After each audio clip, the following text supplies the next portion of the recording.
अगर मंगल पांडे ने शहीद होकर कुर्बानी दी थी तो कस्बाकुल्ला खान ने भी दी थी। मुझे सुकून जब होता कि आसाराम त्यागी नगर 1965 की लड़ाई में हिंदू बनकर देश के लिए कुर्बान हुए थे, तो वीर अब्दुल हमीद ने भी कुर्बान होकर इस देश को बचाने का काम किया था। देश के प्रधानमंत्री, आप हिंदू और मुसलमान की बात करते हैं। अरे नहीं, ये हिंदू भी यहीं का है, ये मुसलमान भी यहीं का है। अब तो देखना है जो इनकी बात करता है वो कहाँ का है। मुझसे ही देश के प्रधानमंत्री, भाजपा सरकार देश की जनता के खिलाफ साजिश रचते हैं। जनता को कुछ नहीं पता होता। दीदी की गारंटी वैक्सीन दीदी कहा था, भाइयों बहनों मेरी गारंटी है वैक्सीन लगाओ, सारे लोग हार्ट अटैक से मर। गारंटी तो उनकी बीबी की भी ना रही जिसे 7 फेरों में लेकर आया। कहता हूँ मेरे देश के गांव अच्छे हैं दिल्ली से, सड़कें नहीं हैं, पानी नहीं है, नल नहीं है, नाले नहीं हैं, स्कूलों की हालत खराब है। समझ में नहीं आता कौन सा नारा देते हैं कि सबका साथ सब। सभी का स्वागत है न्यूज़ अपडेट में।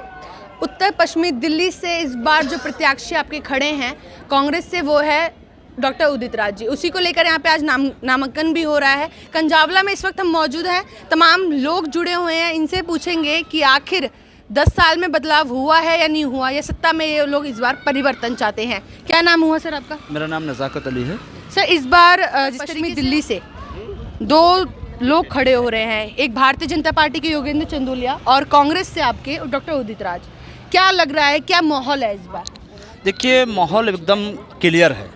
देश की जनता बदलाव चाहती है और इसलिए चाहती है क्योंकि भाजपा को 10 साल दिए गए हैं। 10 सालों में उन्होंने कुछ नहीं किया है।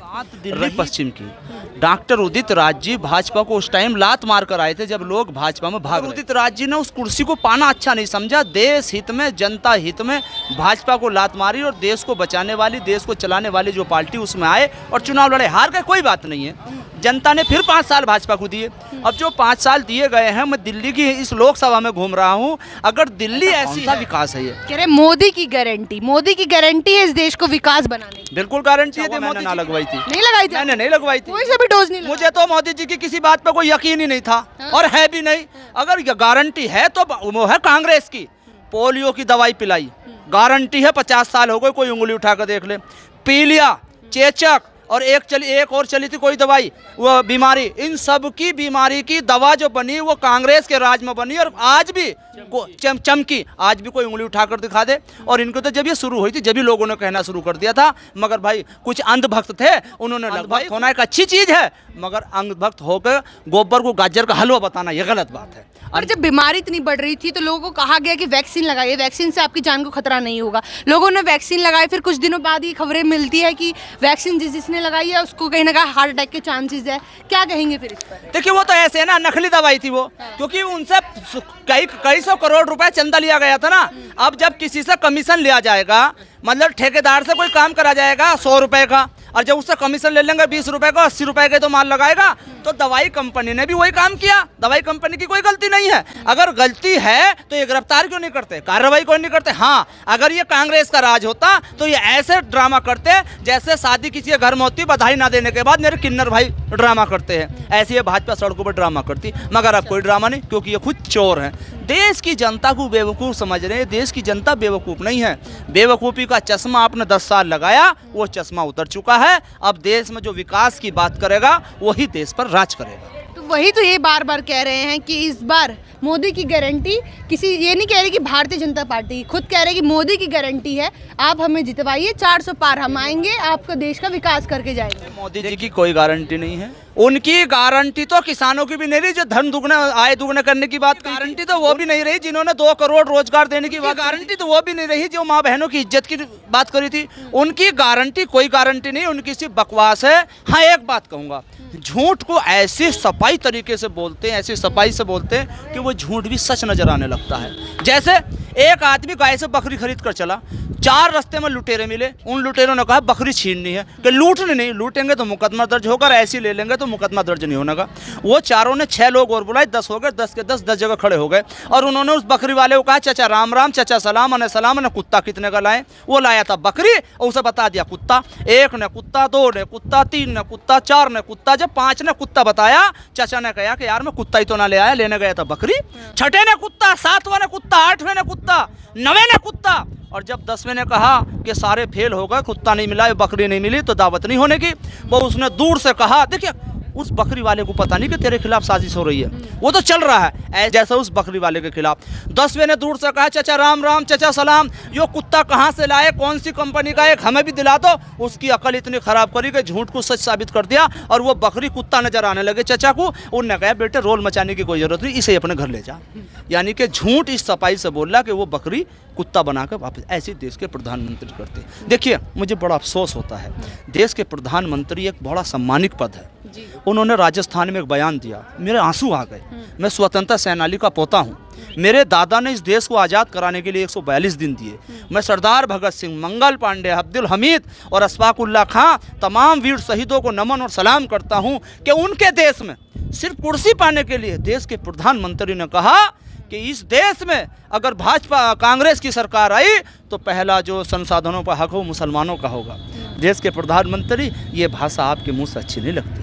आप देश के प्रधानमंत्री हैं, देश के प्रधानमंत्री नहीं, गांव का मेंबर हो, पार्षद हो, MP हो, MLA हो, जब वो जीत जाता है उस क्षेत्र में जितने लोग होते हैं वो सबका होता, वो एक का नहीं होता है। आप इस भाषा का इस्तेमाल कर रहे हैं और मुझे सुकून जब होता जब ये कहते लगता है देश के प्रधानमंत्री का नहीं बल्कि एक प्रचार मंत्री और टाटा बिरला, धीरू भाई अंबानी जैसे कहते हैं, उनके कहने से। वो तो बार बार ये बात कहते हैं कि कांग्रेस धर्म को बांटने का काम करती है। नहीं, देखिए कांग्रेस ने कभी भी धर्म को बांटने का काम नहीं किया। कांग्रेस एक ऐसी पार्टी है जिसने सबको साथ लेकर चलने का काम किया है। धर्म को बांटने का अगर कोई काम करते तो आप करते हैं। आपने हमेशा धर्म की राजनीति की है, आपने हमेशा हिंदू मुसलमान को लड़ाने की राजनीति की है। मैं नज़ाकत अली सीना ठोक कर कहता हूं, अगर कन्हैया को राजस्थान में मारा गया तो उसके गुनहगारों को सजा मिलनी चाहिए, अगर पहलू खान को मारा गया तो उसके गुनहगारों को भी सजा मिलनी चाहिए। ये लव जिहाद की बात करते हैं, अगर श्रद्धा को किसी ने मारा है तो उसको सजा मिलनी चाहिए, मैं उसका तलबदार नहीं हूँ। मगर सबाना को अगर बरेली में मारा गया है तो उसको भी कहना चाहिए।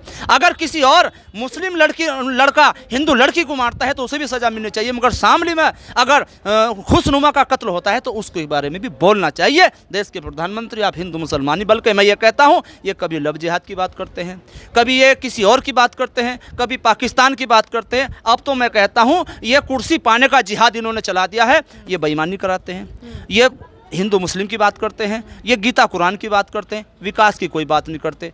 हमारे कांग्रेस के राष्ट्रीय अध्यक्ष ने कहा देश के कि मोदी जी मैं आपसे बहस करने के लिए 5 किलो राशन दे रहे हैं और तमाम योजनाएं लेकर आ रहे हैं महिलाओं के लिए, बुजुर्गों के लिए, युवाओं के लिए। क्या वो सब कम पड़ रहा है आप लोगों को? कुछ भी नहीं है, सब बकवास है।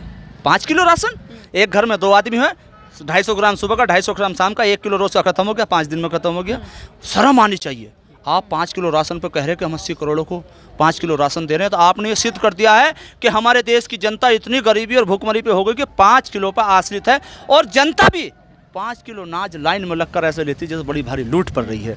इस देश की जनता को जागना होगा, अपने मत अधिकार का इस्तेमाल सही करना होगा, नहीं तो ये देश आज सोने की चिड़िया था, आने वाले वक्त में सोने की चिड़िया नहीं बल्कि गुलाम रह जाएगा। बल्कि कभी कभी तो मैं सोचता हूँ कि अंग्रेजों का शासन अच्छा था। अंग्रेजों ने जो बिल्डिंग बनाई, जो रेलवे स्टेशन बनाए, जो पुल बनाए, वो आज भी सलामत है। इनके राज में जो पुल और बिल्डिंग बन रहे हैं वो पुल धड़ाधड़ गिर रहे हैं। अभी आपने देखा होगा मुजफ्फरनगर में पुल गिरा, अभी हमारे नजियाबाद में एक पुल गिरा और एक पुल अभी और गिरा था कहीं, वे पुल गिर गए। तो आप मानते हैं कि 10 साल में कोई भी विकास, उन्नति आप लोगों के हित में काम नहीं किए गए? नहीं किए गए। तो इस बार परिवर्तन होगा? होगा नहीं, हो गया परिवर्तन। देखिए कुछ चैनल हैं जो उनकी वाह कर रहे हैं, बाकी ये सोशल मीडिया के जो चैनल है ना, ये चैनल दिखा रहे हैं। अगर ये सोशल मीडिया के चैनल ना होते तो देश की सच्चाई और देश की जनता की सच्चाई सामने नहीं आती है। आज जिस दिन रिजल्ट आएगा 4 जून को सबको पता चल जाएगा, सबके सर्वे फेल हो जाएंगे। क्योंकि जनता की आवाज़, भगवान की आवाज़, वाहेगुरु की आवाज़, अल्लाह की आवाज़ और भगवान की आवाज़ जब ये होती है तो इसमें आवाज़ नहीं होती, ये तो सिर्फ धमाका करती है। तो इस बार लग रहा है कि सत्ता में परिवर्तन आकर रहेगा? जी बिल्कुल आकर रहेगा। इसलिए आकर रहेगा क्योंकि किसी भी चीज़ का नशा ज़्यादा दिन नहीं रहता, चाहे रोटी का हो, नशे का हो, सत्ता का हो, किसी भी चीज़ का हो। जब चश्मा उतरता है तो जब बहुत देर हो चुकी होती है। इसलिए इस देश की जनता समझ चुकी है कि यहाँ अजा लगे मस्जिद में और शंख बजे शिवालों में, और यही भावना रहे मेरे भारत वालों में, मेरे भारत वालों में। इसलिए इस देश में अब एकता का और भाईचारा का काम चलेगा, बाकी कुछ नहीं चलने वाला। तो जाहिर तौर पर जिस तरीके से देश के प्रधानमंत्री ने राजस्थान में भाषण देते वक्त कहीं ना कहीं मुस्लिम लीग की बातें करी, मंगलसूत्र को लेकर बयानबाजी करी, कहा कि अगर सपा या कांग्रेस यहाँ पर आती है तो किस तरीके की राजनीति होगी। वहीं पर उसकी तरफ देखा जाए तो पलटफेर शुरू हो गया। तमाम विपक्षी पार्टी हो, नेता हो, चाहे आम जनता हो, कहीं ना कहीं नाराज़गी जो है वो जताई हुई नजर आई है। तमाम यहाँ पे जनता थी, खास तौर पे ये खुद बुजुर्ग है, इन्होंने बहुत चीज़ें देखी है, तभी इतने तर्क से लेकर हमें सारी बात बताई है। तो कमेंट बॉक्स में भी अपनी राय देना ना भूले। तब तक देखते रहिए न्यूज़ अपडेट। मैं साक्षी झा जल्द हाजिर होंगी।